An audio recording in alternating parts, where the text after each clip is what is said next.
Sad story here that we're going to talk about. Again, another technically armed black man, young 22-year-old Amir Locke was murdered in his home or in his cousin's home in the middle of the night after the police department entered with a no knock warrant. We thought the days of, Breonna Taylor were behind us, but they absolutely are not. And when they went in, the police, the SWAT team went in and they executed him while he was under the covers, asleep on the couch. Amir Locke was 22. He did not have a criminal record. He was a licensed gun owner. What we know about him is, he's just an average kid, 22, trying to figure it out. He was an aspiring music artist. He was doing DoorDash, in between to make money, which we know a lot of that. I mean, people make good money off that. So that's not anything to shy away from. And he had plans to move back to Dallas with his parents, he was just kind of in transition. More facts have come out on the case that the no knock warrant was actually issued for his cousin, whom he was crashing, whose house he was at the time. His parents laid him to rest with community members, attorney Ben Crump, and other, activists, civil rights activists. And, this is just such an intensely sad story that here we are talking about the same thing. I mean, we watched the footage, you guys. We watched them sensationalize Amir Locke. We watched them, zoom in on the fact that he went to reach for his firearm and then he was killed, 10 seconds into the police arriving. And so this is another tragedy. And, I'm just absolutely just dumbfounded on how we're here again. Yeah. And it feels like we were just here at the top of the show. It was a very similar situation. And, early reports from the case with Corey, with the two youngsters, was that his name wasn't on that warrant either when they came in his house. Like, he had nothing to do with that situation. So these warrants where the police are coming in people's house and killing them who have nothing to do with why the police are there, or, let alone the fact that it sure feels like black folks aren't allowed to own guns. You could go through the process and you could have your legal gun, but, if you use it in self-defense, you can still be charged with attempted murder, or worse, you could just end up murdered yourself. Yeah. I just don't understand why we have to keep having these conversations and why we have to keep arriving in these same places. Amir Locke shouldn't be dead right now. No, he shouldn't be. So it just hurts my heart that we keep ending up. It's like a circle, like it just keeps going and going and going. There's a lot of trauma that I have around SWAT teams and, search warrants. I've experienced 2 SWAT teams, right? When I was a young kid, I was about in 6th grade, and in full transparency, there was a warrant issued on my father and the SWAT team came in, and I was, a 6th grader. And of course, I was looked a little bit older for my age, but the Seattle Police Department held me down with an AK-47 and told me to get the F on the ground or they were going to shoot me. And so, I'm 11 years old. And so I have a lot of trauma when I think about this, and from experience, I can tell you, I was the person who opened the door at 11 years old to let them in. I honestly thought it was a marching band outside, you guys. And the police department will always tell you, but we said it's the police search warrant, open the door. Your brain does not connect the dots that fast. I've lived through the experience more than once, you guys, unfortunately, more than once. You do not understand what the police are saying when they come in and issue that search. And not only do they do that, they're coming in guns blazing. And I can only imagine, as a licensed gun owner, if you think someone is breaking in this situation, Amir Locke, they used a key to open the door. And then they bum rushed him. He barely had any opportunity to get his faculties together, and he reached for his weapon, his licensed firearm that he has to protect himself. What I can tell you is he never had an opportunity to live. And so This is more than a tragedy. It's a homicide. And we absolutely need to rethink how we're conducting police business in order to execute these warrants. Why are we doing, I understand there has to be, a moment of, catching someone off guard, Mike, but I think there could be a better way to do this.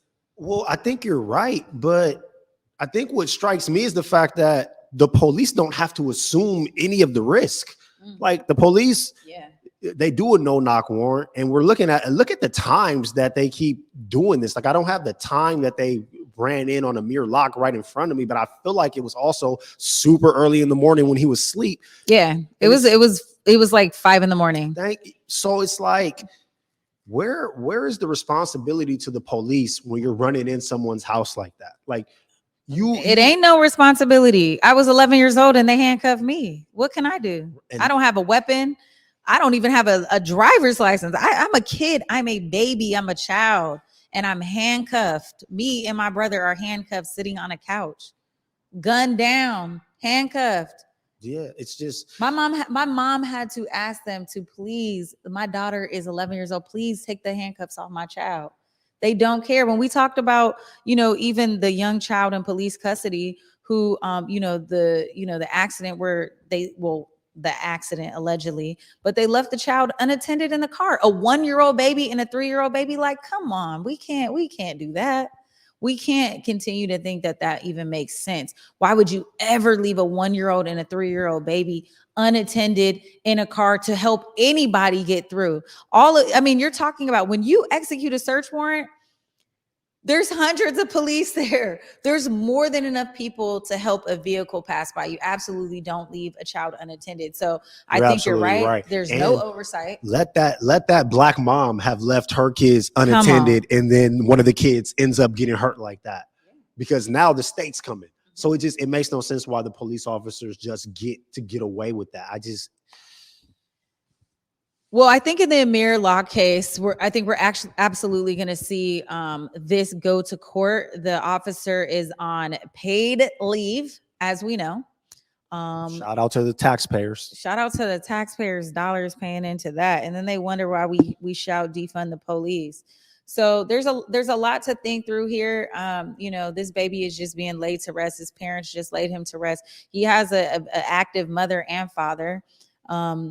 So can I just say though, we have 2 cases here, no knock warrants. We got 2 young black kids with licensed weapons. We got one of them facing attempted murder charges and the other one is dead. What option do they have when the police run in the spot, not even looking for them? Crazy.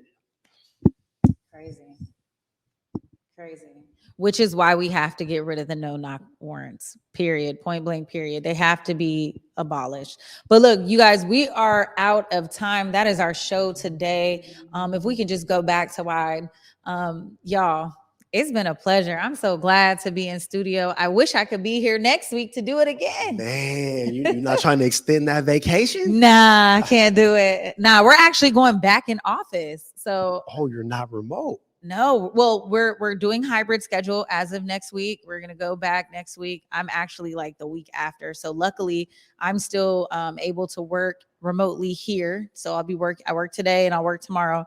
But yeah, we're back in office. I had to get a booster. Wow. Yeah. We should have talked about that. We can talk about it real quick, man. I'm telling you, I got my booster. Okay, so here's what's interesting about me getting my booster, you guys. I got 2 doses of Moderna, and I wanted to put this on the show, but you guys saw it, or maybe you didn't see, the CEO of Moderna sold $200 million worth of his shares and then deleted his Twitter account all in the same day. Child, why wouldn't you put that in? We'll talk about it next week, but your girl went and got that Pfizer booster. Thank you very much, because I don't know what's going on with Moderna.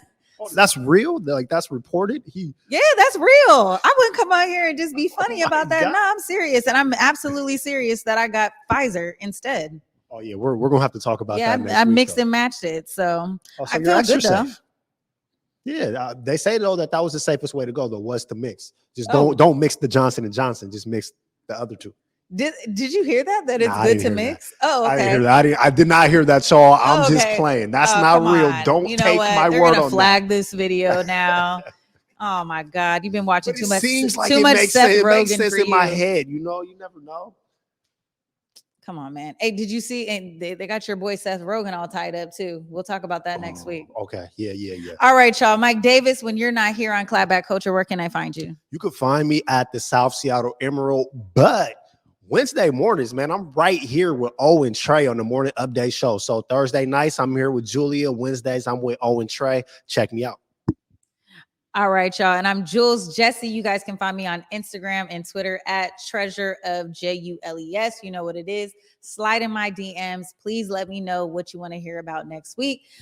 I won't be here next week in studio, but I'll be here virtually. And I'm going to go have a conversation with Omari to see if I can get this 6K camera set up back in DC so I can be nice and crispy for you guys.